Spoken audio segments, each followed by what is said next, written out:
প্রিয় দর্শক, good news. এই হচ্ছে সে আজিমগঞ্জ জংশনের 6 নম্বর প্ল্যাটফর্ম। আপনারা জানেন আজিমগঞ্জ জংশনের 5 এবং 6 নম্বর প্ল্যাটফর্ম ওইদিকে নসিপুর রেলব্রিজ হয়ে মুর্শিদাবাদ স্টেশনের সঙ্গে যুক্ত আছে। এই 5 এবং 6 নম্বর প্ল্যাটফর্মে মেরামতের কাজ শুরু হয়ে গেছে, দেখতেই পাচ্ছেন। এই যে 6 নম্বর প্ল্যাটফর্মে এই যে এইগুলো সব বসে গেছিলো, ফেটে গেছিলো, সেগুলোকে তুলে নিচে দেখতে পাচ্ছেন যে তলায় বালি ভরে দিয়ে আবারও কিন্তু এই যে লাল দেখতে পাচ্ছেন যে টালি, সেই টালিগুলোকে কিন্তু বসানো হচ্ছে। অর্থাৎ প্ল্যাটফর্মে যে লাল টালি দেখতে পাচ্ছেন, এই টালিগুলোকে একদম তুলে তলায় বালি ভরে আবারও মজবুতভাবে কিন্তু নতুনভাবে কনস্ট্রাকশন চলছে, নতুনভাবে এই প্ল্যাটফর্মটাকে মেরামতের কাজ সেটা কিন্তু চলছে। অনেকেই জানতে চাইছিলেন, অনেকেই বলছিলেন কবে হবে আজিমগঞ্জ জংশনের 5 এবং 6 নম্বর প্ল্যাটফর্ম ঠিক করার কাজ। তো দেখতে পাচ্ছেন সেই 5 এবং 6 নম্বর প্ল্যাটফর্মকে নতুন রূপে যে সাজানোর কাজ সেটা কিন্তু শুরু হয়ে গেছে।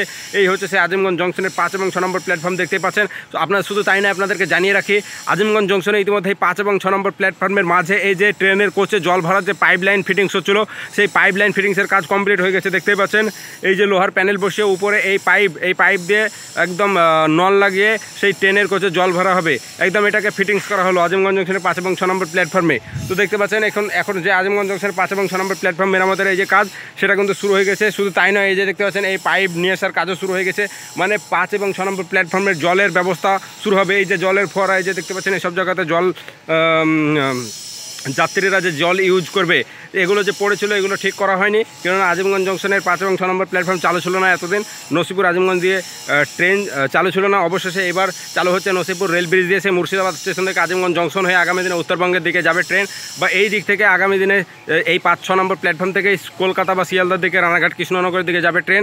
তো সেই 5 এবং 6 নম্বর প্ল্যাটফর্ম মেরামতের যে কাজ সেটা কিন্তু শুরু হয়ে গেছে, এবং সেই জলের ব্যবস্থা থেকে শুরু করে আরও অনেক কিছু কিন্তু হবে। ইতিমধ্যেই আপনাদেরকে আরও একটা তথ্য জানিয়ে রাখি, 5 এবং 6 নম্বর প্ল্যাটফর্মের একদম এই টালি তুলে তলা দিয়ে কিন্তু সেই ইলেকট্রিক লাইন ভরা হয়ে গেছে, পাইপ দিয়ে ইলেকট্রিক লাইন ভরা হয়ে গেছে। আপনাদের দেখাবো, এই যে দেখতে পাচ্ছেন যে লাইট, মানে 5 এবং 6 নম্বর প্ল্যাটফর্মে যে লাইটিংয়ের ব্যবস্থা দেখতে পাচ্ছেন, সেই লাইটিংয়ে সেই ইলেকট্রিক লাইন নিয়ে গিয়ে কানেক্ট করা হয়েছে। অর্থাৎ এই পাইপের তলা দিয়ে আপনাদের দেখাবো, এর তলা দিয়ে কিন্তু সেই ইলেকট্রিক লাইন যাবে। এই যে পাইপ একদম তলা দিয়ে ভরা হয়েছে, আর এই পাইপে এই দিক দিয়ে একদম এইখানে দেখতে পাচ্ছেন লাইটের সঙ্গে এই দিক দিয়ে ইলেকট্রিক লাইন সংযোগ হবে।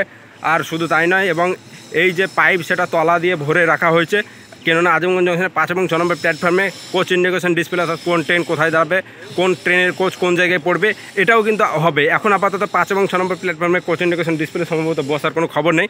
আজিমগঞ্জ জংশনের 1 থেকে 4 নম্বর প্ল্যাটফর্মে কোচ ইন্ডিকেশন বসছে, কিন্তু আগামী দিনে যে 5 এবং 6 নম্বর প্ল্যাটফর্মেও বসবে, তার জন্য কিন্তু আগে থেকে লাইন টাইন সব কিছু কিন্তু ঠিকঠাক করে নেওয়া হচ্ছে।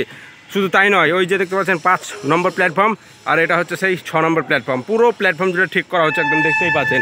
এবং এই আজিমগঞ্জ জংশনের 5 এবং 6 নম্বর প্ল্যাটফর্মের দূরত্ব কিন্তু দৈর্ঘ্য অনেকটাই বড় কিন্তু 5 এবং 6 নম্বর প্ল্যাটফর্ম, কেননা এখানে বড় এক্সপ্রেস মেল ট্রেনের একদম 23 থেকে 24-25 কোচের ট্রেন পর্যন্ত এখানে স্টপেজ দেওয়া হবে। আর এক্সপ্রেস ট্রেন চলার জন্যই কিন্তু এই 5 এবং 6 নম্বর প্ল্যাটফর্ম আগে থেকেই কিন্তু বড় করা হয়েছে।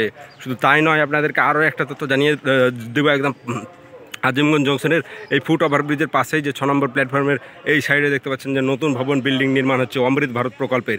এই যে নতুন ভবন বিল্ডিং, মানে আগামী দিনে এই দিক দিয়ে যাত্রীরা কিন্তু এই সাইড দিয়েও প্রবেশ করতে পারবে। এটা সম্ভবত এখানে একটা নতুন টিকিট কাউন্টার হতে পারে। এই যে নতুন ভবন নির্মাণ হচ্ছে, মানে জিয়াগঞ্জ থেকে ঘাট পার হয়ে এসে কিন্তু এই 6 নম্বর প্ল্যাটফর্মের সঙ্গে লিঙ্ক হয়ে যাবে যাত্রীরা। দেখতেই পাচ্ছেন যে ওই দিক দিয়ে কিন্তু সেই রাস্তার সঙ্গে কিন্তু কানেক্ট হয়ে যাচ্ছে, আর ওই সেই বিল্ডিং ভবন নির্মাণের কাজও চলছে, দুমদাম গতিতে চলছে এখন আজিমগঞ্জ জংশনের কাজ। এবং এই 5 এবং 6 নম্বর প্ল্যাটফর্মকে কানেক্ট করে আরও নতুন একটা ফুট ওভারব্রিজ নির্মাণ হচ্ছে, সেই ফুট ওভারব্রিজের কাজ চলছে ওই দূরে। সব কাজ কিন্তু একই সঙ্গে চলছে বন্ধুগণ, শুরু হয়ে গেছে সেই কাজ। শুধু তাই নয়, 5 এবং 6 নম্বর প্ল্যাটফর্মে পুরো প্ল্যাটফর্ম জুড়ে আবারও শেড নির্মাণ কিন্তু হবে। এখানে কিন্তু পুরো প্ল্যাটফর্ম জুড়ে 5 এবং 6 নম্বর প্ল্যাটফর্মে সেরকম যাত্রীদের বসে থাকার জন্য শেড নাই, এই মাত্র একটা, এবং এই মাত্র একটা ছোট্ট একটা, সেখানে কিন্তু বেশি লোকজন আসবে না। কিন্তু সেই কাজও কিন্তু সব কিছু করা হবে আস্তে আস্তে, চিন্তার কোনো কারণ নেই। তো এই ছিল আপডেট বন্ধুগণ। কেমন লাগলে অবশ্যই কমেন্ট বক্সে জানাবেন, শেয়ার করে দেবেন, কমেন্ট করে জানান আপনাদের মন্তব্য। আর ভিডিওটা ভালো লাগলে অবশ্যই একটা লাইক করবেন, আর প্রচুর পরিমাণে শেয়ার করে সকলকে জানার সুযোগ করে দেন। সঙ্গে থাকুন বেঙ্গল টপ ব্লগের ফেসবুক পেজ থেকে দেখলে ফলো করুন, এবং ইউটিউব চ্যানেল থেকে দেখলে সাবস্ক্রাইব করে আমাদের সঙ্গে থাকুন।